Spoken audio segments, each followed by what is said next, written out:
प्यारे साथियों का हमारे YouTube चैनल हिस्ट्री 24/7 में स्वागत है। प्यारे दोस्तों, आज तारीख है 5 अगस्त। प्यारे साथियों, आप सभी को पता ही होगा कि आने वाली 6 और 7 सितंबर को यूपी ट्रिपल एससी पेट के एग्जाम होने वाला है। तो प्यारे साथियों, आज से हम एक जीके जीएस का प्रैक्टिस सेशन चलाने जा रहे हैं, जो कि आपके यूपी ट्रिपल एससी पेट के एग्जाम के लिए बहुत ही ज्यादा इंपॉर्टेंट रहेगा। तो चलिए सभी लोग क्वेश्चंस को देखते हैं जो आपके यूपी ट्रिपल एससी पेट के एग्जाम के लिए बहुत ही ज्यादा इंपॉर्टेंट रहेंगे। तो चलिए दोस्तों, क्वेश्चंस देखते हैं कौन कौन से क्वेश्चन हैं। तो सबसे पहला हमारा क्वेश्चन कौन सा है? सबसे पहला क्वेश्चन है, मालदीव की मुद्रा क्या है? तो सभी प्यारे साथी बताएंगे मालदीव की मुद्रा क्या है। तो प्यारे साथियों, इसका राइट आंसर हो जाएगा मालदीव की मुद्रा है रुपया। मालदीव की मुद्रा क्या है? रुपया। अगर आपसे नेक्स्ट क्वेश्चन पूछ लिया जाए मालदीव की राजधानी क्या है, तो प्यारे साथियों, मालदीव की राजधानी है माले। मालदीव की राजधानी क्या है दोस्तों? मालदीव की राजधानी है माले और मुद्रा है रुपया। नेक्स्ट क्वेश्चन इसी में आपसे पूछ लिया जाएगा कि बांग्लादेश की राजधानी क्या है और वहां की मुद्रा क्या है। तो नेक्स्ट क्वेश्चन क्या पूछ लिया जाएगा दोस्तों? बांग्लादेश की राजधानी अगर आपसे पूछ लिया जाए बांग्लादेश की राजधानी क्या है, तो बांग्लादेश की राजधानी है ढाका। प्यारे साथियों, बांग्लादेश की राजधानी है हमारी ढाका। अगर यहाँ की मुद्रा के बारे में बात की जाए तो यहाँ की मुद्रा होगी टका। यहाँ की मुद्रा क्या होगी दोस्तों? यहाँ की मुद्रा होगी टका। नेक्स्ट क्वेश्चन अगर आपसे पूछ लिया जाए कि जापान की राजधानी क्या है, नेक्स्ट क्वेश्चन आपसे पूछ लिया जाए जापान की राजधानी क्या है, तो जापान की राजधानी है टोक्यो। और अगर जापान की मुद्रा के बारे में बात करें कि जापान की मुद्रा क्या है, तो जापान की मुद्रा है येन। जापान की मुद्रा क्या है साथियों? येन। तो जापान की राजधानी है टोक्यो, मुद्रा है येन। बांग्लादेश की राजधानी है ढाका, मुद्रा है टका। और अगर नेक्स्ट आपसे पूछ लिया जाए कि भूटान की राजधानी क्या है दोस्तों, नेक्स्ट आपसे पूछ लिया जाए भूटान की राजधानी क्या है, तो भूटान की राजधानी है थिम्पू। भूटान की राजधानी है थिम्पू। और मुद्रा के बारे में बात करें तो मुद्रा है निगुल्ट्रम। मुद्रा है निगुल्ट्रम। तो भूटान की राजधानी थिम्पू, मुद्रा है निगुल्ट्रम। बांग्लादेश की राजधानी है ढाका, मुद्रा है टका। जापान की राजधानी है टोक्यो और मुद्रा है ये। और मालदीव की मुद्रा राजधानी है माले और मुद्रा है रुपया। चलिए दोस्तों, नेक्स्ट देखते हैं। नेक्स्ट अगर आपसे पूछ लिया जाए नेपाल की राजधानी क्या है, तो नेपाल की राजधानी है काठमांडू और वहां पर चलता है रुपया। नेपाल की राजधानी काठमांडू, वहां की मुद्रा है रुपया। चलिए दोस्तों, नेक्स्ट क्वेश्चन देखते हैं। नेक्स्ट क्वेश्चन है, भारत का सबसे नया संघ राज्य क्षेत्र कौन सा है? तो सभी दोस्त एक बार कमेंट बॉक्स में कमेंट करके बताएंगे भारत का सबसे नया संघ राज्य क्षेत्र कौन सा है। तो दादर नागर हवेली और दमन दीव भारत का सबसे नया संघ राज्य क्षेत्र है। दादर नागर हवेली और दमन दीव, क्योंकि इसको दोनों को एक ही में मिला दिया गया है। दमन दीव और दादर नागर हवेली को प्यारे साथियों दोनों को एक ही में मिला दिया गया है। कब मिलाया गया है? 26 जनवरी सन 2020 को।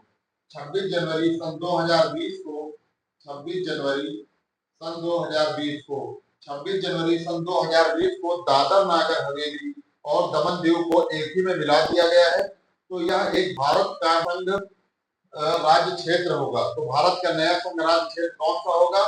दादर और नागर हवेली और दमन दीव, इसको मिला दिया गया है। और कब मिलाया गया है? 26 जनवरी सन 2020 को।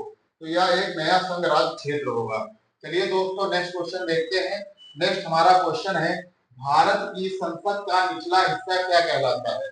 तो सभी दोस्त कमेंट बॉक्स में कमेंट करके बताएंगे भारत की संसद का निचला हिस्सा क्या कहलाता है। तो भारत की संसद का निचला हिस्सा कहलाता है दोस्तों, भारत की संसद के निचले हिस्से को लोकसभा के नाम से जाना जाता है। भारत की संसद के निचले हिस्से को लोकसभा और उच्च निचला हिस्सा यानी निम्न सदन और उचला हिस्सा यानी ऊपरी हिस्सा यानी उच्च सदन। तो उच्च सदन को राज्यसभा के नाम से और निचले हिस्से को लोकसभा के नाम से जाना जाता है। अगर आपसे पूछ लिया जाए हमारे भारतीय संविधान में लोकसभा संबंधित अनुच्छेद, लोकसभा संबंधित कानून किस अनुच्छेद में है, तो ये है अनुच्छेद नंबर 81 में दोस्तों। अनुच्छेद नंबर 81 में लोकसभा के बारे में बताया गया है। अगर आपसे पूछ लिया जाए संसद के बारे में किस अनुच्छेद में बताया गया है, तो हमारे भारतीय संविधान के अनुच्छेद नंबर 79 में संसद के बारे में चर्चा की गई है। भारतीय संविधान के अनुच्छेद नंबर 79 में संसद के बारे में चर्चा की गई है। और ये निम्न सदन है। अगर उच्च सदन की बात करें दोस्तों, तो उच्च सदन हमारा है राज्यसभा। उच्च सदन कौन सा है दोस्तों? राज्यसभा है। उच्च सदन है राज्यसभा। राज्यसभा हमारा संसद का उच्च सदन है। अगर आपसे पूछ लिया जाए भारतीय संविधान में राज्यसभा के बारे में किस अनुच्छेद में बताया गया है, तो अनुच्छेद नंबर 80 में राज्यसभा के बारे में बताया गया है। किस अनुच्छेद में बताया गया दोस्तों? अनुच्छेद नंबर 80 में राज्यसभा के बारे में बताया गया है। तो राज्यसभा के बारे में अनुच्छेद नंबर 80 में बताया गया है और संसद के बारे में अनुच्छेद नंबर 79 में बताया गया है। लोकसभा के बारे में अनुच्छेद नंबर 81 में बताया गया है। तो लोकसभा हो गया हमारा निम्न सदन और राज्यसभा हो गया उच्च सदन। अगर आपसे नेक्स्ट क्वेश्चन पूछ दिया जाए लोकसभा के सदस्यों की नियुक्ति की न्यूनतम आयु क्या होती है, यानी कोई भी व्यक्ति लोकसभा का सदस्य मिनिमम किस एज तक बन सकता है, तो राइट आंसर हो जाएगा 25 वर्ष की उम्र तक। और यही क्वेश्चन अगर आपसे राज्यसभा के लिए पूछ लिया जाए तो याद रखिएगा राज्यसभा के लिए 30 वर्ष होगा और लोकसभा के लिए 25 वर्ष। चलिए दोस्तों नेक्स्ट क्वेश्चन देखते हैं। नेक्स्ट क्वेश्चन हमारा है राष्ट्रीय विज्ञान दिवस कब मनाते हैं? तो सभी दोस्त बताइएगा राष्ट्रीय विज्ञान दिवस कब मनाते हैं? तो हर साल 28 फरवरी को राष्ट्रीय विज्ञान दिवस के रूप में मनाया जाता है। कब मनाया जाता है दोस्तों? 28 फरवरी को राष्ट्रीय विज्ञान दिवस के रूप में मनाया जाता है। नेक्स्ट क्वेश्चन है अंतरराष्ट्रीय अहिंसा दिवस कब मनाते हैं? सभी प्यारे साथी बताएंगे अंतरराष्ट्रीय अहिंसा दिवस कब मनाया जाता है? इंटरनेशनल अहिंसा डे कब मनाया जाता है? तो ये मनाया जाता है दोस्तों 2 अक्टूबर को। हर साल 2 अक्टूबर को अंतरराष्ट्रीय अहिंसा दिवस के रूप में मनाया जाता है। नेक्स्ट क्वेश्चन की अगर बात करें विश्व योग दिवस कब मनाया जाता है? सभी प्यारे साथी बताएंगे विश्व योग दिवस कब मनाया जाता है? अंतरराष्ट्रीय योग दिवस या विश्व योग दिवस कब मनाया जाता है? तो हर साल 21 जून को योग दिवस के रूप में मनाया जाता है।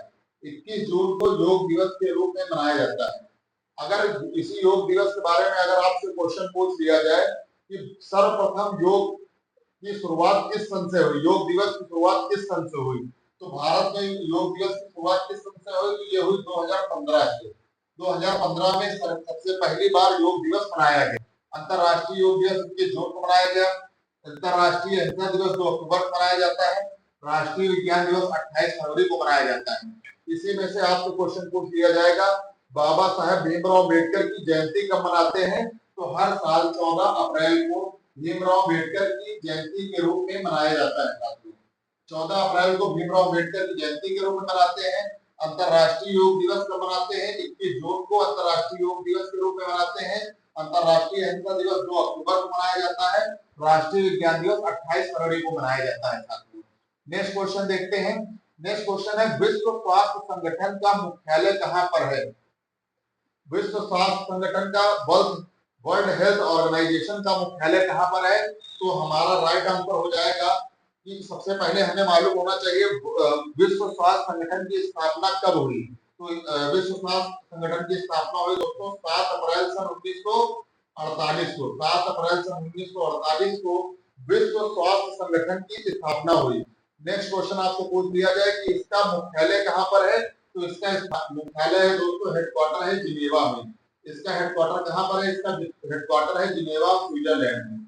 और इसकी स्थापना हुई है वो 7 अप्रैल सन 1948 को। इसीलिए हर साल 7 अप्रैल को विश्व स्वास्थ्य दिवस के रूप में मनाया जाता है।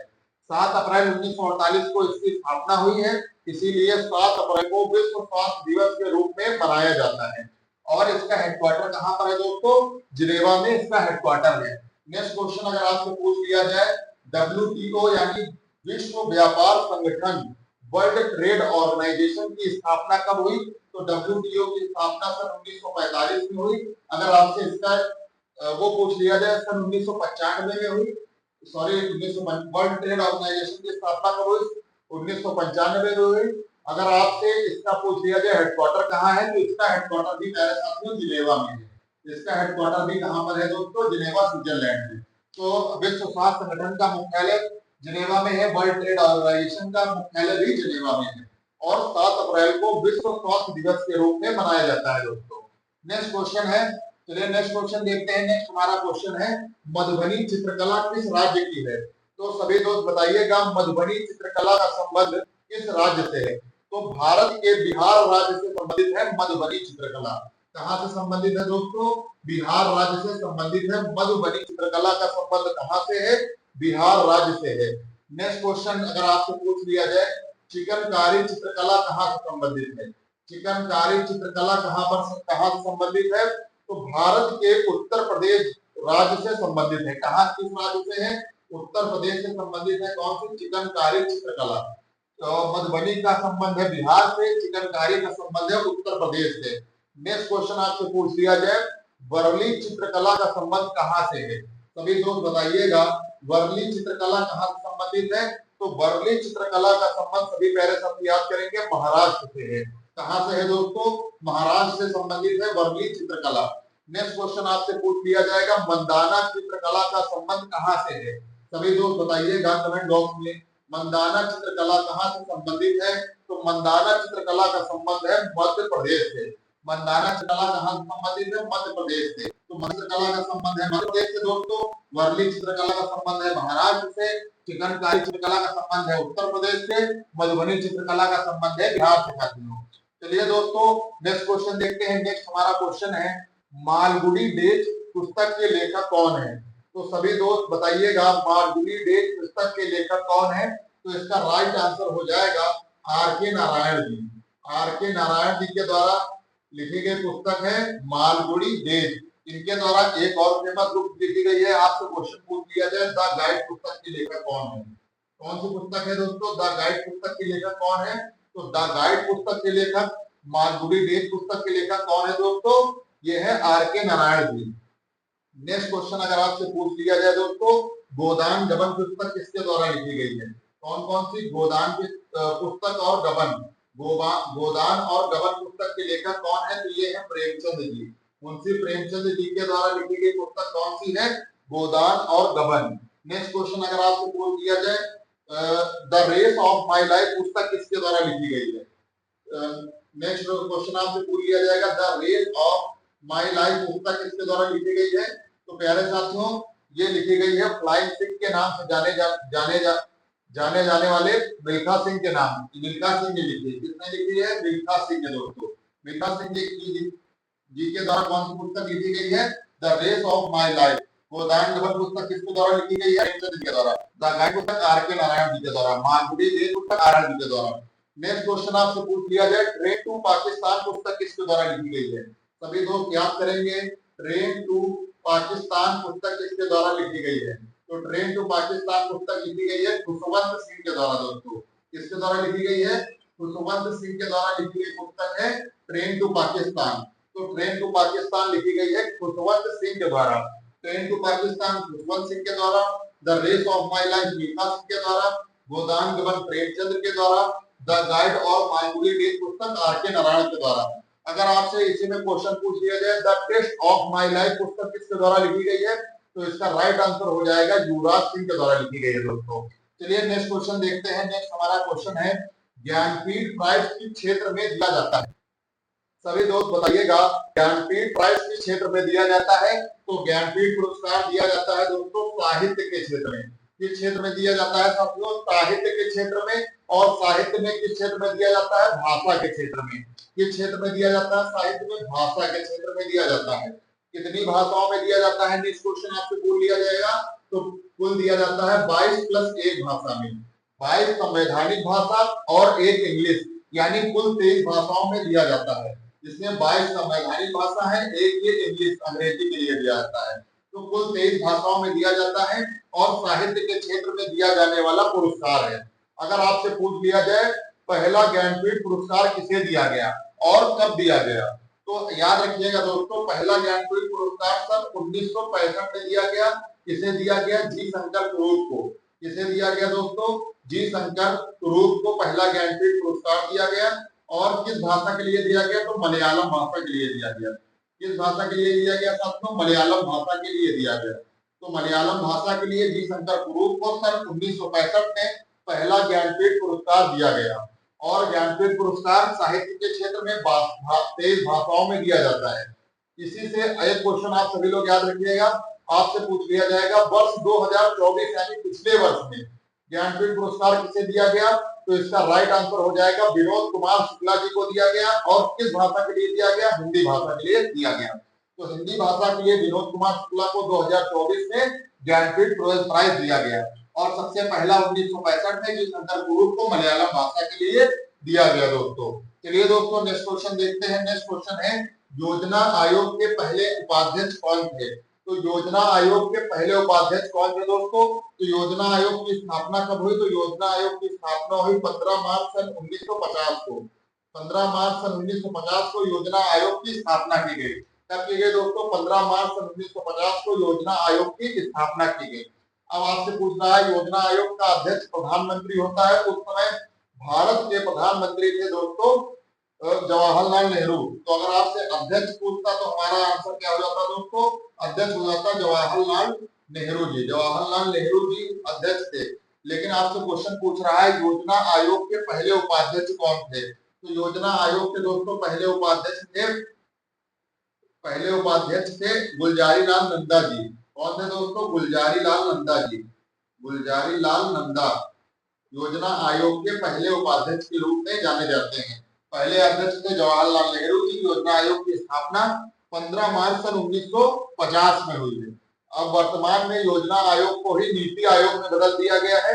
ये कब से बदला गया है? 1 जनवरी सन 2015 से। 1 जनवरी सन 2015 से योजना आयोग का नाम बदलकर नीति आयोग कर दिया गया है साथियों। और इसके अध्यक्ष जवाहरलाल नेहरू जी थे, उपाध्यक्ष गुलजारी लाल नंदा जी थे। चलिए दोस्तों लास्ट क्वेश्चन देखते हैं। लास्ट हमारा क्वेश्चन है, पर्यावरण संरक्षण किस संविधान संशोधन के तहत जोड़ा गया? तो प्यारे साथियों, हमारे संविधान के 42वें संविधान संशोधन के तहत, किस संविधान संशोधन के तहत? 42वें संविधान संशोधन के तहत, 42वें संविधान संशोधन सन 1976 के तहत पर्यावरण संरक्षण जोड़ा गया साथियों। नेक्स्ट क्वेश्चन आपसे पूछ लिया जाए दोस्तों, समान नागरिक संहिता भारतीय संविधान के किस अनुच्छेद में है? आपसे क्वेश्चन पूछ लिया जाए, समान नागरिक संहिता भारतीय संविधान के किस अनुच्छेद में है? तो भारतीय संविधान के अनुच्छेद नंबर 44 में समान नागरिक संहिता के बारे में बताया गया है। नेक्स्ट क्वेश्चन आपसे पूछ लिया जाए, ग्राम पंचायतों के गठन के बारे में किस अनुच्छेद में बताया गया है? ग्राम पंचायतों के गठन के बारे में, तो ग्राम पंचायतों के गठन के बारे में किस अनुच्छेद में बताया गया है? तो भारतीय संविधान के अनुच्छेद नंबर 40 में ग्राम पंचायतों के गठन के बारे में बताया गया है। समान नागरिक संहिता के बारे में अनुच्छेद नंबर 44 बताया गया है। और 42वें संविधान संशोधन सन 1976 के तहत पर्यावरण संरक्षण अधिनियम जोड़ा गया।